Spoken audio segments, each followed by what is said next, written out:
Nous devons aider le continent africain. To live with us, the European dream. Good friend of Taiwan. Europe Matin. La revue de presse internationale d'Europe 1 nous emmène d'abord en Algérie avec Nour Chahine. Bonjour Nour. Bonjour. Alors que peut-on lire dans les journaux ce matin ?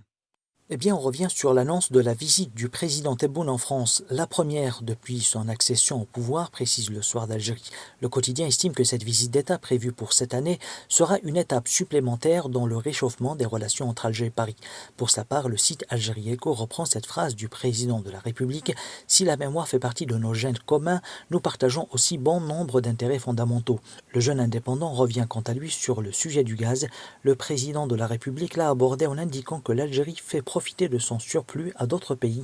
Et si la France demandait une augmentation des exportations de gaz, l'Algérie le fera. Et selon le président Tebboune, la France ne l'a pas encore demandé. Merci Nour Chahine. Partons maintenant pour les États-Unis avec Alexis Guilleux. Qu'est-ce qu'on lit à la une ce matin ? Eh bien, la retraite d'Anthony Fauci, le médecin le plus aimé et le plus détesté des États-Unis. Il s'en va après 50 ans au service du gouvernement, souligne le New York Times, à qui Anthony Fauci a donné une interview.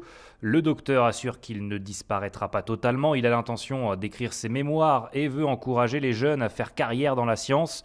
Le Washington Post s'interroge sur l'héritage d'Anthony Fauci. Bonne chance à celui qui essaiera de prendre sa place, lance le journal.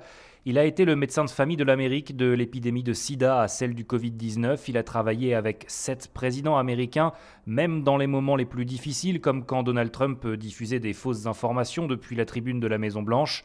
Pour Vanity Fair, Anthony Fauci, détesté par les conservateurs, sera dans les prochains mois la cible du nouveau congrès dominé par les républicains, qui veulent enquêter sur les origines du Covid et sur la gestion de la pandémie par les démocrates. Merci Alexis Guilleux. On part enfin en Irlande avec Laura Taouchanoff.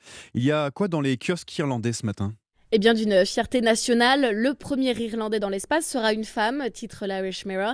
La photographe primée Rhiannon Adam fait partie des 8 artistes sélectionnés par le milliardaire japonais Yusaku Maezawa, aussi connu sous le nom de MZ. The Examiner explique qu'il a introduit ce concept en 2018. Il envoie donc un groupe d'artistes en orbite dans l'espace pendant 7 jours et l'équipage devrait s'approcher à moins de 200 mètres de la Lune. Il y avait 1 million de candidats pour cette mission exceptionnelle, apprend-on dans l'Irish Times. Et l'idée, c'est qu'ils produisent tous une œuvre d'art à leur retour. Les 8 chanceux commenceront leur entraînement d'ici quelques semaines.